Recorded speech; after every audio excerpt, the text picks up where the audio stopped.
The yes, I can see it.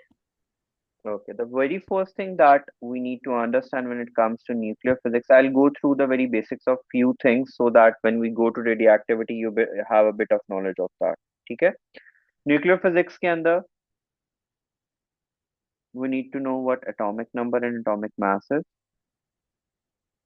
Atomic number is represented by Z, and it is basically the number of protons or electrons, because number of protons and electrons are always equal to each other in a neutral atom, obviously.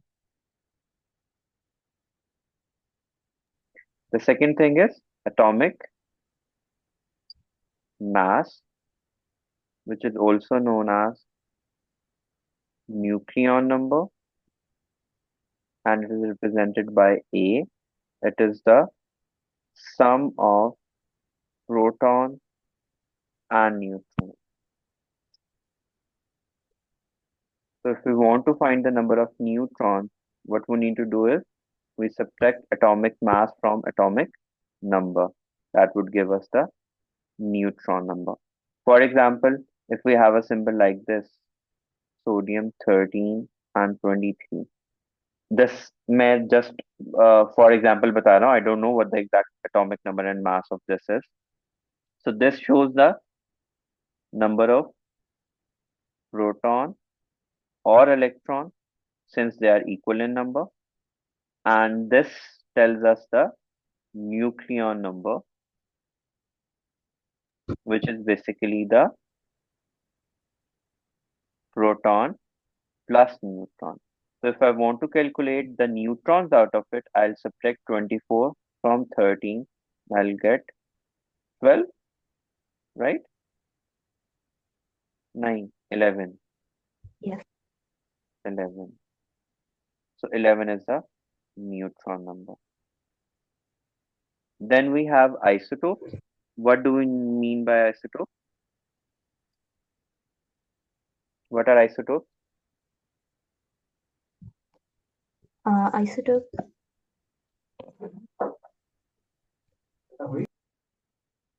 Having same atomic number but different mass number. How do we identify that? If we have a number of atoms which have the bottom thing, बल्कि sorry A B C लिख देते हैं इनको, इस तरह तो obvious सी बात हो जाएगी. A B and C. If they are isotopes of each other, उनका एटॉमिक नंबर क्या होगा? सेम होगा. The only difference they are going to have is here. What do we mean by that? इसके neutrons कितने हैं? 1. इसके neutrons कितने हैं? 2. इसके न्यूट्रॉन्स कितने हैं? 3. So the elements differing in neutron number only, they are known as isotopes of each other.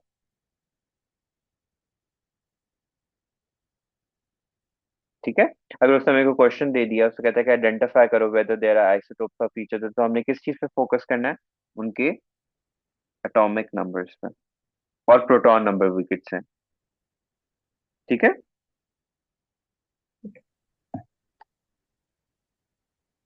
Do we understand up till here?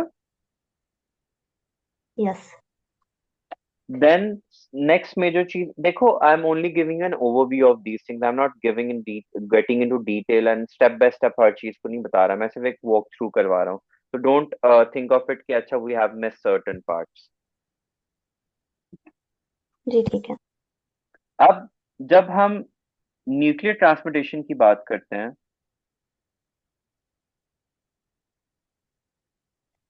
nuclear transmutation is basically what happens when a radioactive substance जो है वो radiations emit करता है. When radiations are emitted, there is a change in the nucleus. what we need to keep in our mind radioactivity, हम किन दो points whenever we discuss about radioactivity हम 2 ही points अपने mind में रखते थे. Radioactivity is purely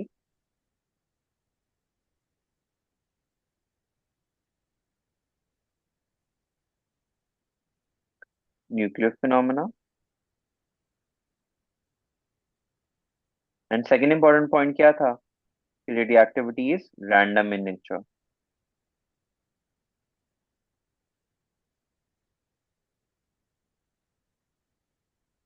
अब जब हम रेडियोएक्टिविटी को डिस्कस करते हैं वो वी डिस्कसेस 3 बेसिक पार्टिकल्स. कौन कौन से?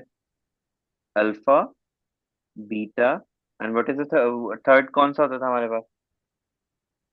Gamma. Gamma radiation.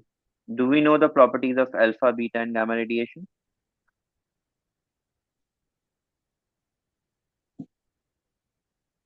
As in how strongly ionizing and how permeable they are. Okay, go for that. Okay.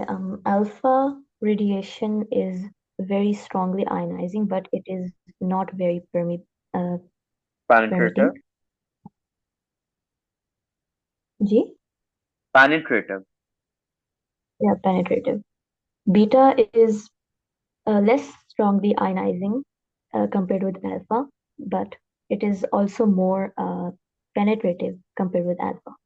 Gamma is the least strongly ionizing, but it is also the most Do we strongly know? penetrating. Do we know what ionizing and penetrative powers are?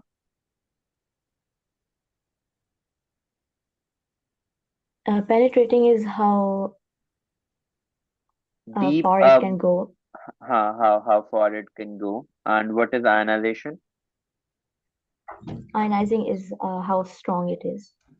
No. Ionization. Mhm.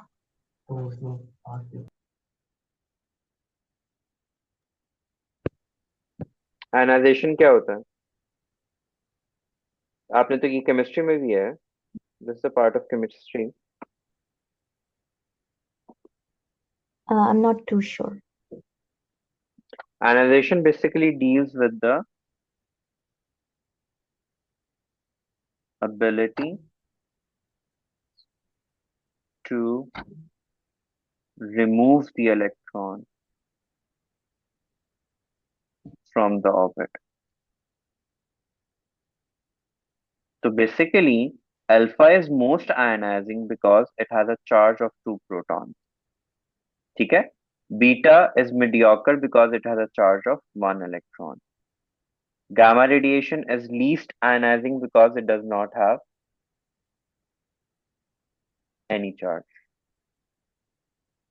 And due to this most charge, it uses most of its energy in ionizing.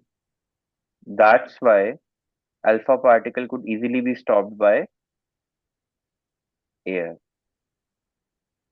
Beta particle has mediocre properties because it has both a charge of 1 and mass इसका क्या होता है 0. तो उसकी penetrative and ionization properties mediocre होती हैं.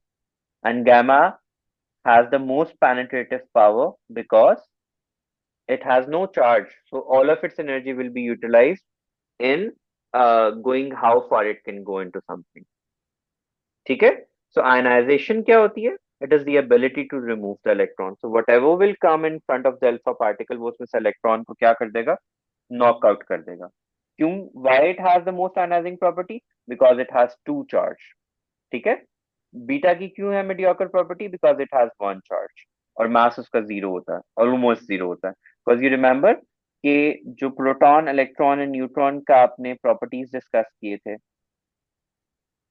Proton and neutron का मास approximately क्या होता है? इक्वल. और इलेक्ट्रॉन कितना स्मॉलर होता है? 1/1840 टाइम्स. प्रोटॉन एंड इलेक्ट्रॉन का चार्ज क्या होता है? सेम. बस नेचर ऑफ चार्ज क्या होती है? Opposite. So do we understand what ionization is? Yes. And why alpha particle is most ionizing? हाँ जी. explain so that I can be sure कि okay you have understood it. Okay, what was the question? Okay. I was asking it now. Do you understand why alpha particle have the most ionizing power? Alpha has the most ionizing because most of its energy is used up in ionizing. And what is ionization? Ionization is the ability to remove electrons. Okay. Okay. Now the next thing is कि whenever an alpha particle is emitted, जो nuclear transportation की equations आनी है हमारे पास, उसमें हमारे पास क्या आता है कि हमारे पास एक पेरेंट एलिमेंट होता है जो बिफोर एमिशन होता है. एमिशन के बाद अगर मास has reduced by 4 and charge has reduced by 2, it means alpha particle is emitted. ठीक है. If there is no change in mass but charge has increased by 1, it means beta particle is emitted. Now, see, conservation of charge and nuclear number is there. 96 plus 4 is 100. 8 plus 2 is 10. Similarly, 100 plus 0 is 100. 11 minus 1 is 10. So, charge and nuclear number हमारे पास क्या रहते हैं? Conserved रहते हैं. Suppose if you get to see an equation where we have something like this. What do we mean by this? यहाँ to blanks में क्या आएगा? अब मास कितना रिड्यूस हुआ है? By 4. एंड चार्ज कितना चेंज हुआ है? By 1. Reduced by 1. So it means के alpha particle followed by beta emission हुई है. And why is that? Because alpha particle का मास कितना होता है 4 एंड चार्ज कितना होता है 2. बीटा का मास कितना होता है 0 एंड चार्ज कितना होता है -1. So now let's add it. 96 plus 4 plus 0 equals to 100. 100. 9 plus 2 is 10. Sorry, 11. And 11 minus 1 is 10. So nuclear transplantation में हमें ये चीजें जो है वो काउंट करके उन्हें सिर्फ प्रेजेंट करनी होती है कि हाँ इस तरह के क्वेश्चन ही आते हैं हमारे पास, और कुछ नहीं आता. बाकी जो कुछ सर्टेन टाइप्स ऑफ क्वेश्चंस आते हैं वो ये होता है कि जो बीटा है वो उसका कर्वेचर ज्यादा होता है, अल्फा पार्टिकल का कर्वेचर लेस होता है, और गामा जो है वो स्ट्रेट जाता है. बस अगर हमारे पास समटाइम्स कोई आइडेंटिफाई करने के लिए आ जाएगा कि इसमें से अल्फा कौन सा बीटा कौन सा वो कौन सा जिसका कर्वेचर ज्यादा होगा, that would be an indication कि वो बीटा पार्टिकल है. जो स्ट्रेट जा रहा है वो तो हमें पता ही है वो कौन सा होगा, गामा रेडिएशन होगा, क्योंकि उसके पास ना चार्ज होता है ना मास होता है. और जिसका लीस्ट जो है कर्वेचर होगा वो हमेशा क्या होगा? Alpha particle. ठीक है. ठीक है. बाकी वो तो गोल्ड फॉइल एक्सपेरिमेंट्स और उनमें तो कोई इशू नहीं है ना? यू क्लियर विद दैट ना कि गोल्ड फॉइल एक्सपेरिमेंट हमें क्या No. जो पॉइंट्स बताता है? What are the points of gold foil experiment?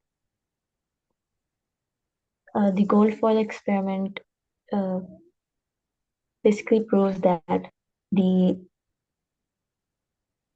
the nucleus of an atom is mostly empty space and that the nucleon no, the nucleus in an atom is in the center and that most of the atom is empty and that charge in the nucleus is positive. हाँ, most of the mass is considered in the nucleus and the charge is positive.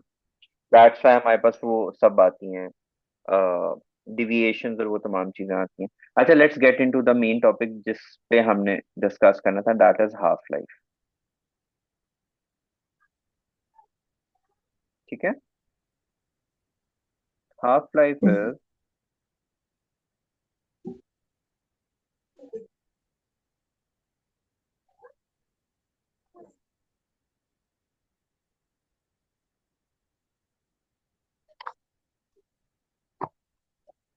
time required by atom to reduce to half of its initial value.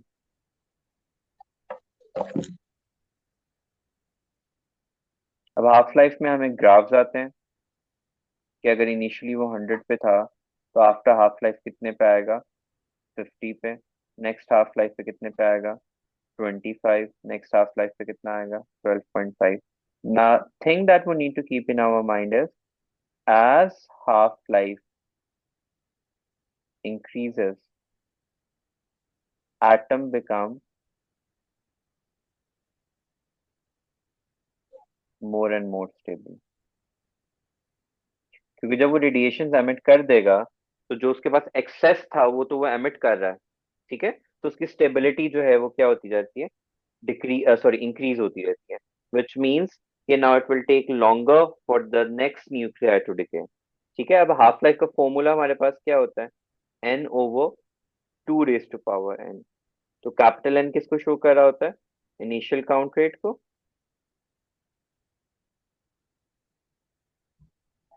And small n किसको show कर रहा होता है, number of half life.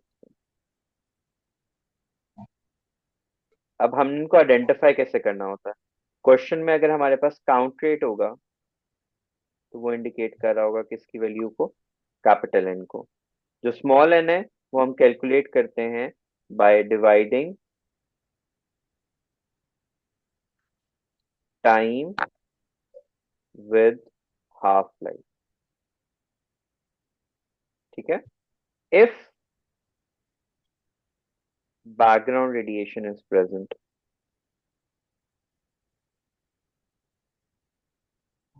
तो हम क्या करते हैं, एन में से बैकग्राउंड रेडिएशन को माइनस करेंगे, हमारे पास जो काउंट रेट आएगा उसको 2 raised to power n पे अप्लाई करेंगे। जो हमारे पास आंसर आएगा उसमें बैकग्राउंड रेडिएशन को दोबारा से क्या कर देंगे, ऐड कर देंगे। बट यहाँ पे एक ट्विस्ट होता है कि ये जो लास्ट पॉइंट होता है ना, जिसमें हमने बैकग्राउंड रेडिएशन को ऐड करना होता है, ये हमसे तब करते हैं कि समटाइम्स क्वेश्चन में उसने सिर्फ सोर्स की वैल्यू पूछी होती है। When only source value is asked then we are not suppose to add background radiation. ठीक है। अगर उसने काउंटर की रीडिंग पूछी होती है तो हमें बैकग्राउंड रेडिएशन को दोबारा से क्या करना पड़ता है, ऐड करना पड़ता है। अब बैकग्राउंड रेडिएशन डिफरेंट वेज में उसने बताई हो सकती है। एक तो क्वेश्चन में स्ट्रेट उसने बैकग्राउंड रेडिएशन बताई होगी तो हम उसको माइनस ऐड इजीली कर लेंगे। समटाइम्स उसने टेबल में होती है, हमारे पास नंबर ऑफ बैकग्राउंड रेडिएशन होती हैं। अब उनमें से हम कैसे करेंगे, हम उन सबका क्या ले लेंगे, एवरेज, फिर उसको ऐड एंड सब्ट्रैक्ट करेंगे। तीसरी कैटेगरी क्या होती है कि अगर हमारे पास ग्राफ ऐसे स्ट्रेट लाइन हो जाए, कांस्टेंट हो जाए, तो जो ये लाइन की वैल्यू होती है ना, that is my background radiation. ठीक है। How is the straight line representing background radiation? Because अब whatever the reading is coming is a background radiation fix होती है। ठीक है। हमारी सराउंडिंग की बैकग्राउंड रेडिएशन वेरी नहीं करती है कभी भी। तो इस वजह से that this constant line indicates कि now the reading from the source has become zero, so the counter is only showing the reading of the background radiation। ठीक है। That's why the graph has become constant।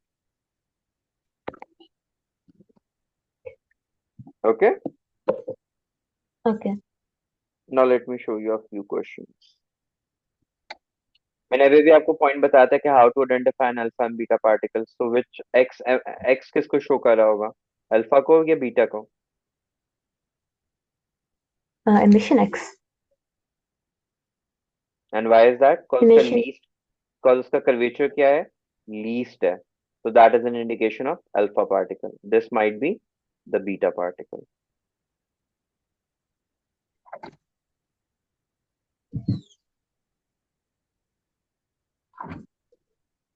these are the kind of questions से बोला है।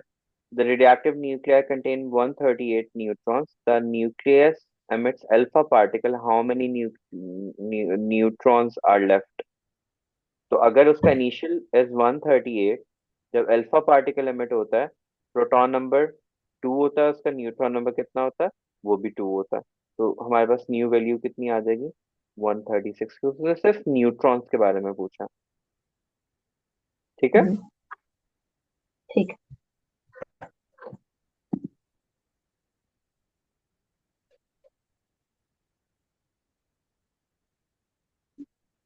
जैसे ये है, उसने कहा है कि जी इमर्शियम है, उसमें क्या एमिट हुआ है? Alpha particle. तो हमने क्या देखना है कि कहाँ पे ये दो ऑप्शन से वैसी क्रॉस हो जाएंगी, क्योंकि इसमें 247 आ रहा है, इसमें कोई चेंज नहीं आ रहा। ठीक है। हमारे पास इसने रिड्यूस होना था बाय 4, तो 243 की अगेंस्ट हमारे पास क्या वैल्यू आ जानी थी? 239। तो 239 हमारे पास कहाँ पे है? सिर्फ ऑप्शन नंबर डी में, because we could clearly see कि mass has reduced by 4 and charge has reduced by 2. Now I want to take you to the radioactivity questions. You can review these questions on your own. ठीक है। जैसे ये question है। अच्छा, इसमें देखो उसने हमें हाफ लाइफ भी दी हुई है, उसने हमें टाइम भी दिया हुआ है। फॉर्मूला क्या होता है? n/2 n। अब इस स्मॉल की वैल्यू कैसे कैलकुलेट करते थे? मैंने आपको कहा था कि time divide by half life करते हैं। 6 डिवाइडेड बाय 2 इज 3, तो यहाँ पे 2 की पावर क्या आ जाएगी? 3। अब काउंट रेट उसने हम्म, कितना दिया हुआ हमें? 3000। ठीक है। 3000 डिवाइडेड बाय 8। अब इसके टू वेज हैं, क्योंकि 3000 था राउंडेड वैल्यू है, तो हम इसको 3000 का हाफ कितना होता है? 1500। 1500 का हाफ कितना होता है? 7500।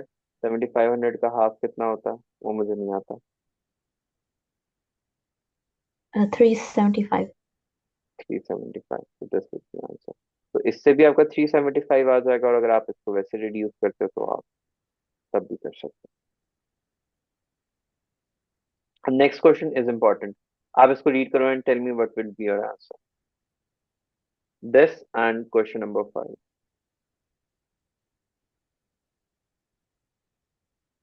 To every Now let's see background radiation question in,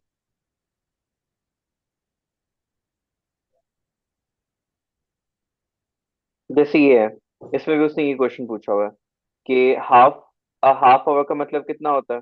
30 minutes. Divide by 10 क्या आ जाएगा? 3, विच मीन स्मॉल एन की वैल्यू क्या आ गई? 3। कैपिटल एन की value how do we know कि यहाँ पे वैल्यू सिर्फ एक रह गई है, तो वो कैपिटल एन की होगी। तो विच मीन हमने 2000 को कितने टाइम्स रिड्यूस करना है? रिड्यूस करना है या बैकवर्ड्स लेके जाना है, क्योंकि उसने अर्लियर पूछा हुआ है। इट मीन्स कि 2000 का बैक क्या होगा? 4000। 4000 का बैक कितना होगा? 8000। 8000 का बैक क्या होगा? 16000। तो हमें 3 टाइम्स बैकवर्ड लेके जाना था, तो 1, 2 एंड 3। तो what would be my final answer? That half hour earlier it would have been 16,000. ठीक है। Okay. Hmm, अच्छा, ये कुछ समटाइम्स इस टाइप के भी क्वेश्चन आ जाते हैं कि वो क्वेश्चन में 2 काउंट रेट्स दे देता है। अब मैं अपने स्टूडेंट्स को ये कहता हूँ कि इस तरह के क्वेश्चंस को डील करने के लिए आप ऐसे करो कि 1600 हमारे पास इनिशियल काउंट रेट है ना, उसको किसी भी सपोज पावर से डिवाइड कर दो। सपोज 2 से, 3 से, 4 से, या किसी से भी डिवाइड कर दो। लेट्स से 1600 का हाफ कितना होता है? 800। 800 का हाफ कितना होता है? 400। 400 का हाफ कितना होता है? 200 एंड 200 का हाफ कितना होता है? 100। तो कितनी हाफ लाइफ स्पेंड हो गई है? 1, 2, 3 एंड 4। ठीक है। तो नंबर ऑफ हाफ लाइफ कितनी है मेरे पास? 4। अगर उसने हमें क्वेश्चन में क्या कहा हुआ है, उसने टाइम दिया हुआ है और वो हमसे हाफ लाइफ डिमांड कर रहा है, तो हम टाइम को नंबर ऑफ हाफ लाइफ से क्या कर देते हैं? Divide. Number of half life कितनी थी? 4। 4 डिवाइड बाय 32 इज 8। अगर इन केस यहाँ पे हाफ लाइफ लिखा हुआ होता एंड यहाँ पे उसने टाइम दिया हुआ, डिमांड किया होता कि after how much time it has reduced to 100, तो यही जो नंबर ऑफ हाफ लाइफ निकले थे उनको हाफ लाइफ से मैं क्या कर दूंगा? मल्टीप्लाई कर दूंगा। ठीक है। ठीक है। Now I want to go for background radiation. ये आ गया बैकग्राउंड रेडिएशन का क्वेश्चन। इनिशियल काउंट रेट कितना है? 436। अब देखो उसने यहाँ पे क्वेश्चन में क्या बोला हुआ है, डिटेक्टर की रीडिंग, विच मीन्स हमें बैकग्राउंड रेडिएशन को ऐड करके अपना फाइनल आंसर देना है। ओके, नेक्स्ट थिंग इज कि दो टाइम्स दिए हैं, बिगर टाइम को स्मॉलर टाइम से डिवाइड करें आएगा, 68 को डिवाइड करें 34 से फिर 2 आता है, हम्म, 2 ही आता है ना। 2 आता है। ये do you have your calculator with you right now? हाँ जी। ओके, अब सबसे पहला स्टेप हमने क्या करना है, 536 हमारा इनिशियल काउंट रेट था, उसमें से बैकग्राउंड रेडिएशन को माइनस कर देंगे। तो 536 माइनस 44 कितना हो जाएगा? 536 minus 44, 492. 492। Now this is my initial count rate. Formula क्या है, n over 2 raise to power n। n की वैल्यू क्या है, 492, और स्मॉल n की वैल्यू क्या आई, 2। 492 divide by 2 raise to power 2 का क्या आंसर आ रहा 123. है? 120। अब देखो आंसर में उसने 123 भी दिया हुआ है, और अगर हम बैकग्राउंड रेडिएशन को ऐड करें तो क्या आंसर आएगा, 167 आई गेस। जी। अब 167 भी उसने आंसर दिया हुआ है, 130 23 भी दिया हुआ है, स्टूडेंट फॉरन से कंफ्यूज हो जाएगा। लेकिन हमने क्या करना है, हमने अपना क्वेश्चन में देखना है कि उसने रीडिंग क्या पूछी हुई है। अगर डिटेक्टर की पूछी हुई है तो 167 आंसर होगा, अगर जस्ट सोर्स की पूछी हुई होती तो हमारे पास क्या ऑप्शन आनी थी, 123। Okay, let's see. अच्छा अब ये देखो, बैकग्राउंड रेडिएशन कितना है, 20 काउंट्स पर मिनट, हाफ लाइफ कितना है, 2 days। उसने कहा how much time it took to reduce from 20 to, sorry, 100 to 40 count rate, कितने कब कब आएगा। ठीक है, अब सबसे पहले हमने क्या करना है, बैकग्राउंड रेडिएशन माइनस करनी है, तो क्या आंसर आ गया, 80। ठीक है, अब स्टूडेंट फॉरन से क्या करेगा, 80 को हाफ करेगा 40 और कहेगा जी एक हाफ लाइफ के बाद ये आंसर आ गया। बट नहीं, हमने क्या फोकस करना है कि 40 का हाफ करेंगे तो 20 आएगा, 20 में दोबारा 20 ऐड करेंगे तो क्या आएगा, 40। This 40 is this 40, not this 40। ठीक है, Including the background radiation.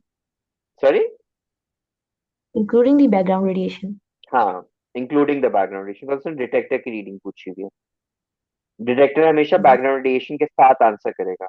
So 80 to 40 just one half life है, लेकिन the 40 he is asking is coming after two half lives।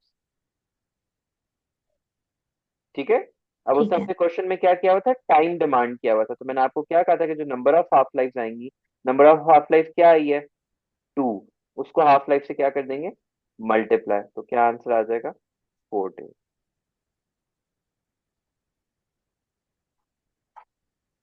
ठीक है, ठीक है। अब अगेन नेक्स्ट क्वेश्चन में देखो, a sample of isotope, initial count rate कितना है, 240। उसने कहा after 48 hours the rate of emission has decrease to 15। अब 240 का हाफ करें तो क्या आता है, 120। 120 का हाफ करें तो क्या आता है, 60। 60 का हाफ करें तो क्या आता है, 30। 30 का हाफ करें तो 15 आता है। कितनी number of half life spend हुई, 1 2 3 एंड 4। तो स्मॉल एन की वैल्यू क्या है मेरे पास, 4। अब क्वेश्चन में उसने क्या पूछा हुआ है, हाफ लाइफ का, विच मीन्स टाइम को नंबर ऑफ हाफ लाइफ से मैं क्या कर दूंगा, डिवाइड। तो 48 डिवाइडेड बाय 4